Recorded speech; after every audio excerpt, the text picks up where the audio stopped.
haces, si es que se puede, cuando va un alumno y te das cuenta que desafina?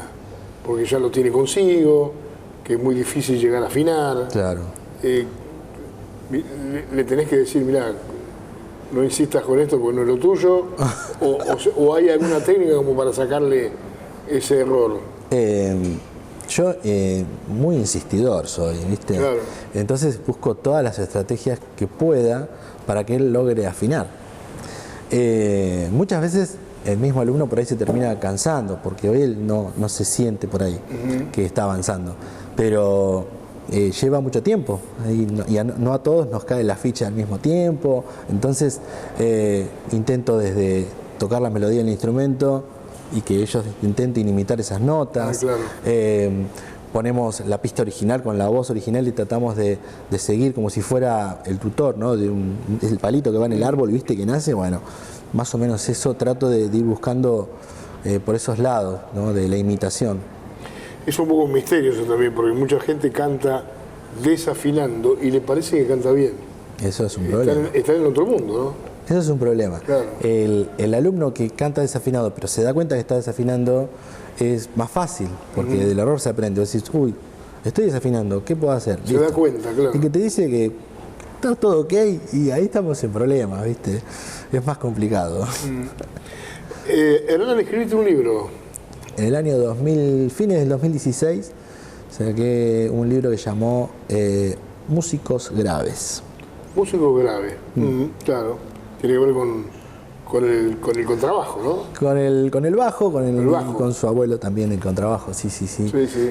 Un libro que habla como varias cuestiones del bajo eléctrico. Yo a todos les decía, era el libro que yo hubiera querido tener cuando empecé a tocar el bajo, que estaba de cero, ¿no? Y hoy tenés muchísima información en internet. Lo que pasa es que está toda como desparramada, como que no está ordenada en internet. Claro. Entonces, por ahí lo que yo doy ahí es un puntapié inicial para que después puedas explorar un poco. Pero también sirve para músicos que quieran estudiar guitarra o otro instrumento, porque, como dijimos hoy, es un lenguaje y todos los instrumentos pasan por ahí. No con la técnica, pero sí con la... El libro habla de historia, de nociones básicas, da un planteo para ir estudiando. Sí, la función del bajista, los distintos tipos de bajos, alguna anécdota con bajistas grosos y conocidos. Ahí tengo varias preguntas en una, ¿no? Es decir, hablaste de la función del bajista. Sí. ¿No? Sí. Bueno, contame, hola, ¿cómo estás? ¿Cómo va? Bien, ¿vos? Bien. Muchas gracias. El bajista, indudablemente, aunque parezca que está en un segundo plano en un grupo musical, es muy importante, ¿no? Es muy importante. Muchas gracias. Es muy importante. Donde se equivoca el bajista se nota mucho. No sé, por ahí no se nota dónde está el bajo, pero donde se equivoca el bajista o falta ese sonido, se te cayó la estructura. Sí. El bajo es un nexo entre la armonía y el ritmo y la batería, si se quiere, o el bombo. Tenía un profesor en el conservatorio, llamaba Oscar Vidal, que decía, el bajo es un bombo con notas, ¿viste?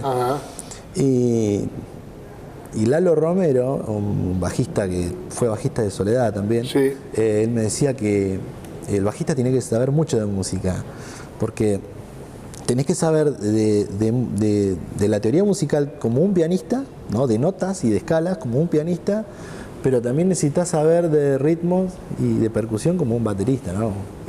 Entonces es como esas dos tierras que tenés que unir y decir, bueno, voy por acá y por ahí no hay un libro que te diga tenés que ser así como bajista, así tal cual, porque no todos los grupos son iguales y no todos los grupos necesitan que seas un súper dotado de la música, y a veces necesitan que seas una nota que va sonando simple y llanamente. Servite tu café cuando quieras. Sí, por favor, por favor. Indudablemente que un grupo sin bajo eléctrico hoy se nota, ¿no? La falta. Yo lo noto mucho, por ser bajista. Aparte de ser bajista, amo mucho ese instrumento. pero sí, si no está el bajo, hay algo que lo está reemplazando, ¿viste? En el ensamble de percusión, cuando no tocábamos instrumentos armónicos o instrumentos melódicos, tocábamos solamente parches, por decirlo de una manera, sí. Siempre estaba el grave. Claro. También, ¿no? En el zurdo, en el bombo, en los tambores más grandes, el bajo estaba ahí. Claro. ¿No? Y había ¿Puedes salir del piano también? Del piano en un grupo sí. En un grupo sí. Sí, de hecho antes creo que antes que entrara yo a Los Jilgueros estaba Diego y otro bajista, no me acuerdo cómo se llama. Vos lo seguramente lo conoces.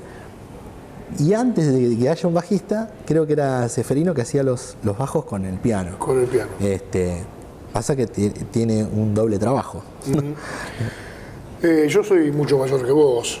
Y me acuerdo mucho del contrabajo, sí. Del famoso contrabajo, sí. Al que los músicos llaman cariñosamente la chancha, sí. ¿No? Yo le digo el ropero, porque y también, bueno, yo debo contar una historia. No me gusta hablar de cosas mías en este programa, pero debo contar una historia porque es el momento de hacerlo.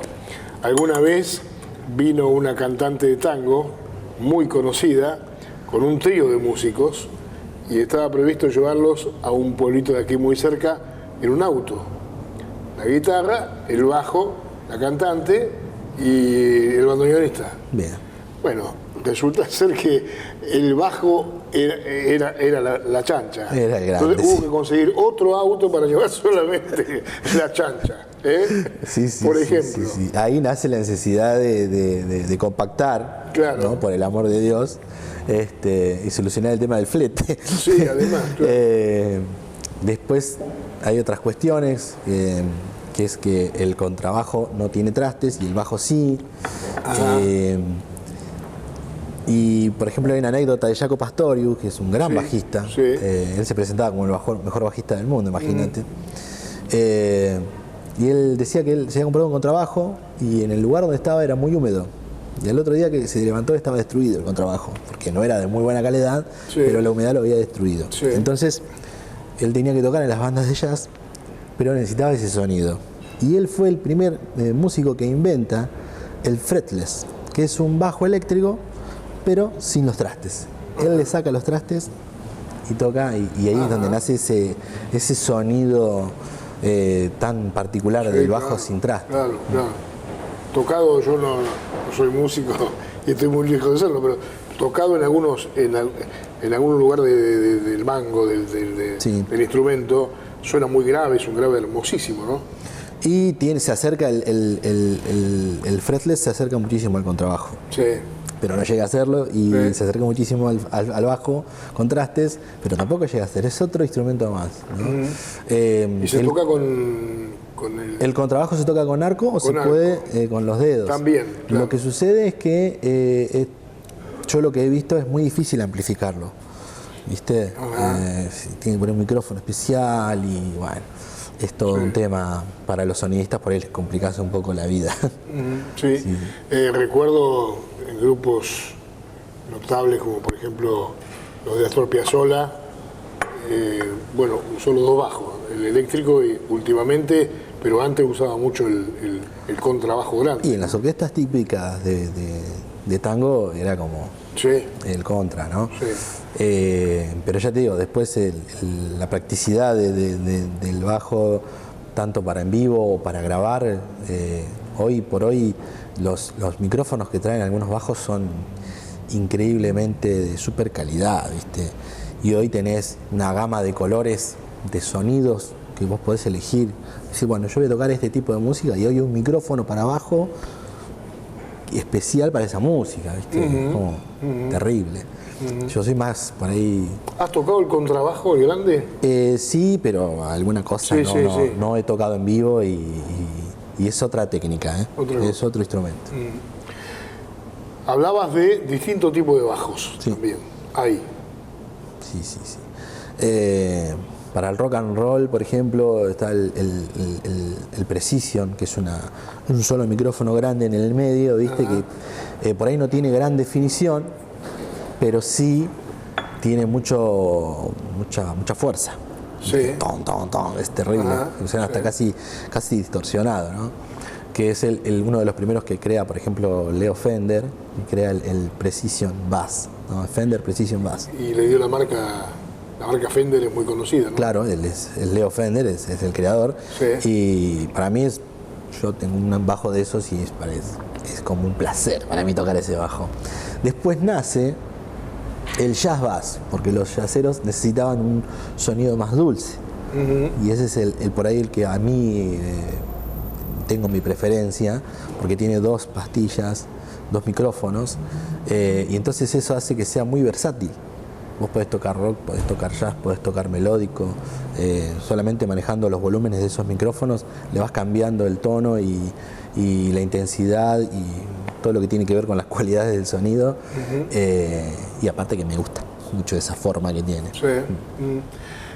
Tenés amigos bajistas seguramente en la ciudad, pero también en Buenos Aires, formando grandes grupos con artistas famosos también, ¿no? Sí, tuve la suerte de conocer a Norberto Córdoba, Norby, que fue hasta hace poco el bajista de Abel Pintos, pero yo lo conocí siendo el bajista de Roxana Carabajal.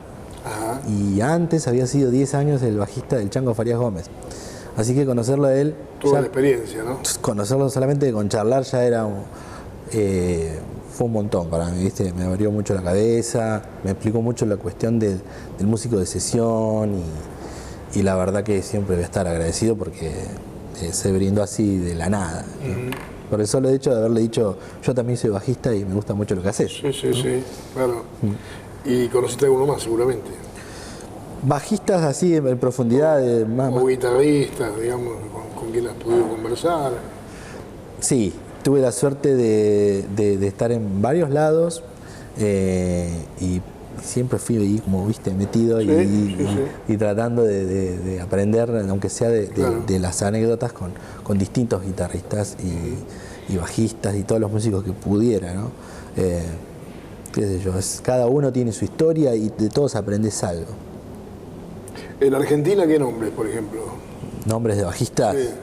Hay un montón. 3 o 4. Indiscutibles. Como músico de sesión bajista, creo que hoy es Guillermo Badalá. Sí. Que anda por desde Alejandro Sanz, Spinetta, no sé, ha estado por todos lados, ¿viste? Con Fito Páez, ha grabado para Estados Unidos, para el exterior. Después está Malosetti, gran bajista. Malosetti con mucha trayectoria también, sí, claro. Sí. Después tenemos al bajista de Divididos, que fue el que me acercó mucho a mí a ese instrumento, ¿no? Cuando yo me cuelgo un primer bajo, digo, fíjate vos el nivel de ignorancia del bajista que decía, si tengo todas las notas en una cuerda, ¿para qué quiero las otras cuerdas, no? Y entonces viene un amigo y me dice, mira, escucha esto. Terrible, la aplanadora, Divididos. Voy a tener que estudiar para esto. Y el que me acercó mucho también y me ayudaba a estudiar con Divididos, poníamos los CDs de Divididos y nos poníamos a tocar arriba, fue con Diego González, ¿no? Dieguito González. Gran baterista de acá, sí. Con él empezamos y estudiamos muchísimo ese grupo y aprendimos muchísimo tocando ese grupo. Qué bueno, Qué linda anécdota. Tardes enteras. ¿Y en el mundo quién es? Miles. Hay mucha gente que toca un montón y que por ahí no son conocidos. Claro. ¿Viste? Yo no me gusta decir, este es el mejor, porque realmente hay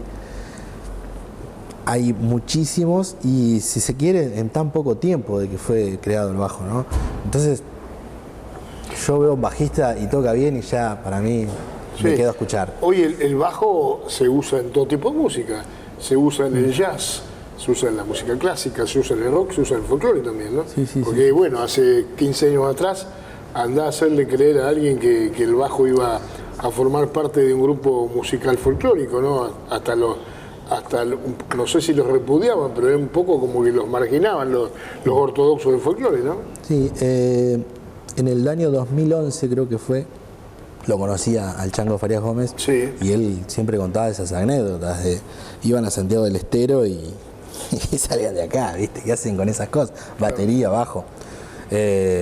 Más allá de que en ese grupo estaba Peteco Carabajal también, ¿no? Sí. Pero no era aceptado de ninguna manera, ¿no? Bombo, violín y guitarra y nada más.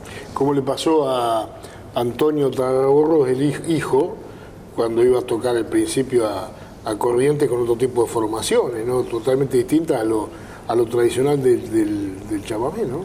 Sí, volvemos a las dos vertientes, ¿no? Está la palabra folclore, que significa como que inamovible, que no, sí. ¿no? El Chango decía que no puede, como quien dice, progresar, no puede avanzar ese género. Entonces él decía que era muy rico como para que no avance. El tema es que había que hacerlo con muchísima conciencia, había que estudiar mucho los orígenes del folclore para poder incorporar. ¿Sí? Y entonces él decía, si nos ponemos a pensar que el bombo es africano, que la guitarra es española, o sea, ningún instrumento es netamente argentino. Entonces, no importa con qué mediador hagas la música, sino que hagas música de acá.